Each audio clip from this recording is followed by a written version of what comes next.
Happy New Year. Well, it's 2022 and we are kicking this year off with our first update of the year. And today we're actually going to be talking about the recent tax assessments in Rockingham County, as well as general market updates and some forecasts of what we think the market's going to be like in 2022. We've got a few tips for sellers out there, those of you who have been thinking about selling and want to get that process started early in 2022. And also we're going to talk about one of our favorite topics, college football.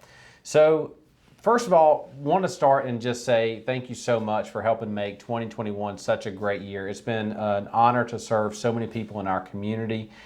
This year we actually were able to serve over 50 families, 50 households, and it's just been a real blessing to us to be able to work with those people, help them make good decisions, and some of those decisions were actually to not buy or sell right away. And so it was just an absolute honor to be able to walk through that process with so many people, and looking forward to doing so for even more in our community here in the Central Shenandoah Valley. So with that, Matt, we got a pretty hot topic to start things off with today. Yeah, definitely a hot button issue.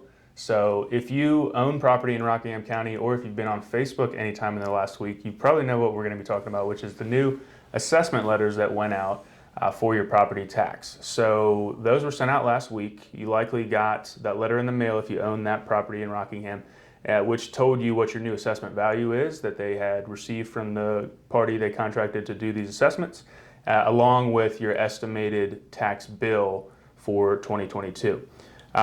What we saw as far as the increase from the assessment they did 4 years ago to now was anywhere between a 20 to 30% increase on average for that particular home's assessment, which we found that to be pretty in line with the increase in sales. So it's important to keep in mind again that this is a once every 4-year event when they do this. So they're accounting for 4 years of appreciation in value, 4 years of increase in home sales, which, as we all know, paying attention to the real estate market, that we've seen exponential growth this year and last year. We had double-digit increase in the average sales price this year, and just about that from 2019 to 2020. So it does make sense to us, but obviously when you get that and you haven't been paying attention, maybe it does seem like a shock. So we're here to answer any questions if you've got them. But we do want to note also that the number they put on the letter is calculated at last year's assessment rate, which is 74 cents per $100 of value. So that's subject to change, actually. So the number that you received on the letter may not actually be the bill that you get for your taxes in 2022. There's going to be a Board of Supervisors meeting in March to discuss this and finalize, and after speaking with the office ourselves, actually, we're under the impression that it's probably going to be less than 74 cents, or it's going to be in flux a little bit. So take it with a grain of salt, the letter that you received. But again, if you have questions, we're happy to help you understand your particular situation, and we can direct you with further concerns to the offices and any appeals that you might want to make in your particular situation. And I think that's a really good point, is that, well, a couple things. One is that when we spoke with the tax assessor's office, very nice, very easy to talk to and very helpful. They've actually on their website have a lot of frequently asked questions, as well as more information about the upcoming meetings. So definitely want to direct people there as well. But for those of you who maybe saw a really big change, and we've heard stories of value change. Actually, I was talking with a client this morning who said that he saw about an 80% increase on one of his rental properties. So pretty high. Now, if that's the case, if you see that, then certainly don't hesitate to reach out to us, and we can help maybe provide you with some comps for your home that you can use if you're going to contest your tax assessed value. But overall, we're seeing that for the most part, they're pretty accurate. They're fairly close. Mm-hmm. Looking at the bigger market, we've continued to see some changes. And Matt, you mentioned those again. So we did see more changes again in 2021. Is that right? Yep. So obviously, most people know that sales were off the charts this year compared to recently. A lot of that was obviously coming out of the pandemic. People had spending power. We've seen interest rates, as we continue to talk about interest rates, in dynamic flow. They were at record lows, so a lot of people were out looking. We had a really busy spring market and actually continued into the summer and fall. And even in the winter here, I mean, we're still seeing low inventory right now, but we are expecting, signs are pointing towards another busy spring. So something important to note if you do own property in Rockingham County, while you might be paying more in taxes, it's actually a benefit to you because the value of your home is up. So that's something that you may want to consider capitalizing on in 2022. Yeah, absolutely. So as we ended the year with a lot of news about inflation and about interest rates beginning to creep up, and kind of the speculation from a lot of economists that we would see interest rates at or maybe slightly above 4% by the end of 2022. Well, you know what? It's their best guess. We actually heard the same story at the end of 2020. We were told to project that interest rates were going to be over 4% by the end of 2021, and it didn't happen. So far, what we have seen in the market is that home prices are actually staying fairly stable, month to month. We're not seeing these major changes as we saw in the spring of 2021 and maybe even late in the fall of 2020. For those of you who are looking to sell, now is still a great time. I mean, you also have the benefit of these higher tax assessments, which help to support those higher values for your home. Still a great time to sell. Buyers are still out there. And I've come to think of, when we think about inventory, is that it's not that the inventory is low, but it's fast. Yep. Most of these reports that we're seeing, they are only taking a snapshot. They're looking at what are the inventory levels, as of one day in the month. When in fact, what we're seeing is that because properties are coming on the market and then going under contract and going off the market so quickly, that the inventory just isn't lasting very long. So it's not so much a matter of low inventory as it is fast inventory. And I think, with that, for buyers out there, the key is to be patient. Try to make sure that you know what you're looking for, narrow that list down, and have a plan for how you're going to go and find that property and be ready to move on it. For sellers, obviously you kind of want to be in the same situation. You want to be thinking about how to position yourself at that moment, because the market is going to be changing. We're still going to see that volatility a little bit from month to month. And so we want to make sure that we're positioning your house right, so no matter what that change may be, you're positioned well to capitalize on that and reach your goals with selling your home. Overall, we have seen double-digit increases across the nation. Here in Virginia, we've seen increases again in the double digits, around 10, 15%. In some small areas, small communities, we've seen increases as much as 20%. But the good news is that while that's been going up, we look to see that in 2022, that's going to pretty much stabilize. We're going to see that the value and appreciation of homes is going to stay pretty consistent. We're only expecting about a 2 to maybe 4% increase in appreciation, which just makes it a great time to sell as things are staying fairly stable, which is what we want to be looking forward to. Yeah, absolutely. And one of the key themes that we stress to our clients, whether they're buying or selling, is being prepared. The more prepared you are, the faster you can move with that fast inventory. You want to be able to react with the market, and we can help you do that. Given what we're kind of anticipating in the forecast for 2022, for those of you who have, as you've been inside over the holidays and looking at your house and thinking maybe you need a little bit more space, there are a few things that you should be thinking about doing right now before selling your home. So Matt, what are some tips that home sellers should be considering and things that they should be doing now before getting their home on the market? The 3 things you can start now to prepare your house to sell any point this year are to have your major systems checked. That's going to be your HVAC, your water heater, foundation, roof, potentially plumbing, electrical.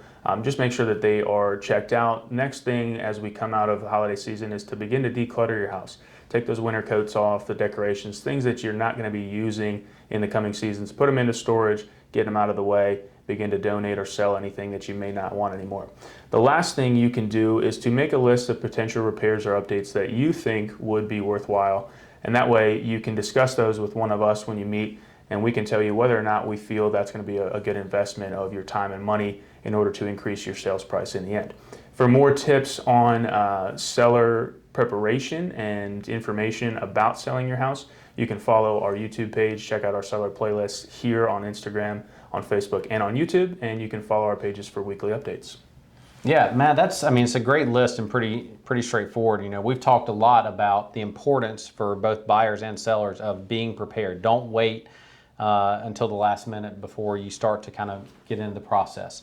So when they're checking out the major systems, who should they contact? Should they do this themselves or hire professionals? And what sort of things should they be looking for? Yeah, so the best course of action is to get professionals to come out and take a look. So a lot of companies, especially foundation and many roof companies, will come out and give you a free estimate of any potential repairs that they see.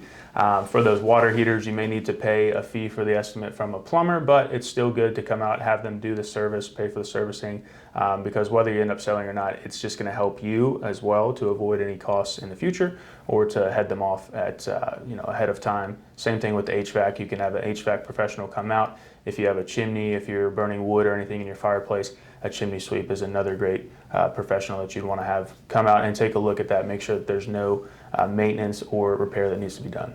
Yeah, and the chimney sweeps, not only can they clean the chimney, but also taking a look at the outside structure to see if there's any issues there. And that last tip, maintenance and potential upgrades, wouldn't all those things that somebody want to do be a good investment? Why should they discuss those before moving forward? Not necessarily everything that you think you can update on your home is going to get you money back in your investment. So we, working with buyers, day in and day out, understanding the market, kind of have our finger on the pulse of things that are important and things that generally increase value when they're done right. So we can kind of direct you in that sense, because we don't want you to be putting out money or time that's not going to get you anything in return. If it's something that absolutely should be done, if it's a repair or maintenance that needs to be done, of course, do that. But if it's just a cosmetic update, to flooring or to a kitchen or bathroom fixtures, we can let you know, in our opinion, from what we see in the market, whether that's going to net you any more money, which ultimately is the goal. A lot to look forward to in 2022, but of course, probably one of our favorite things that we have to look forward to coming up in just a few days is National Championship, and soon after that, the Super Bowl. Matt, what's your prediction? So we got Georgia and Alabama again. Seems like we just saw this game played, which we did, and the outcome was not what I was hoping for. But what's your prediction for the national championship between Georgia and Alabama? My hope is that it's a close game. It's entertaining throughout, because we've had a history of blowouts in these playoff games and in some of the national title games. I think it will be competitive. I think Georgia is going to pull it out. I really do. I think their defense is going to make adjustments from the last game. They're going to figure out how to contain Alabama's offense. And it's going to come down to Stetson Bennett, however he plays, to keep them in the game. And then if they fall back, I think they've got JT Daniels as a backup option, which is kind of interesting the way the story has flipped. When they played again in the national championship a couple of years ago, Alabama was the one that had two great quarterbacks, made the switch, and won the game. So I think Georgia might be able to pull the same trick on them this time. Ultimately, what I think this game comes down to is it's going to be a mental game. I think it's going to be, is Georgia mentally prepared to take the fight to Alabama? If they're not able to do that, then I think that we could just see a repeat of the SEC championship. Yep. However, dogs are coming in with a little bit of chip on their shoulder. Yeah. On the other hand, if you watch some of the analysts, they actually have Georgia favored in this game by 2.5 points, and so, well, sometimes that can just be enough to inspire Alabama. When's the last time that we saw Alabama as the underdog going into the national championship game? Yeah, I guarantee that's pinned up in their locker room somewhere. I'm sure it is. But looking forward to a great game, and I think it's going to be just that. And so, go Dogs. We'll see what happens. But we also got some other big playoff games coming up. Matt? Yeah, so switching gears to the NFL, which we haven't discussed yet on the update, but for those that don't know me closely, I might hurt some feelings here, but I'm a massive Patriots fan by birth, okay? So I'm not a bandwagon fan. I've been here since I was born. My family's from New England. I have to preface that so that people don't judge me. But along those lines, I'm really excited. The Patriots missed the playoffs last year. Everybody thought it was the end of the dynasty, but they're back. They've already clinched. We've got one game left before the playoffs start, one regular season game that is. But it looks like they're going to be in a position that is pretty familiar and is kind of reminding me of 2001, where they have a rookie quarterback.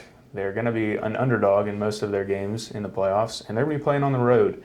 So with a strong defense. Sounds exactly like the 2001 scenario when Tom Brady came in, took them to the Super Bowl, and won it.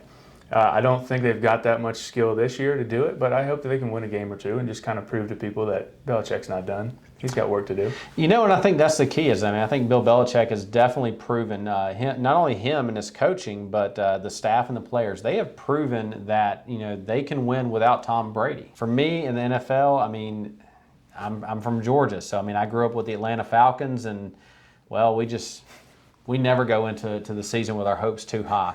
I would say overall the NFL, it seems like the entertainment value is up. Could just be me coming out of the pandemic. Last year's season was kind of a wash, like all sports, but it just seems like the drama in the NFL, it's way more competitive right now than it's been in a long time.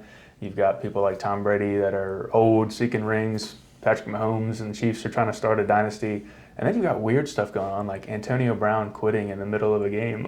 There's just so much strangeness in the NFL lately that it's fun to pay attention to. Yeah, so a lot going on to start off 2022, and we look forward to being here with y'all through the update. Don't forget to hit that like button, subscribe. It really does help us out so much. And if you have questions, if you got topics you want us to discuss on the update, be sure to leave us a comment and let us know what interests you, and we'll be sure to talk about that and address those as well. So, looking forward to a great year. Happy New Year to all of you, and we'll talk to you again soon.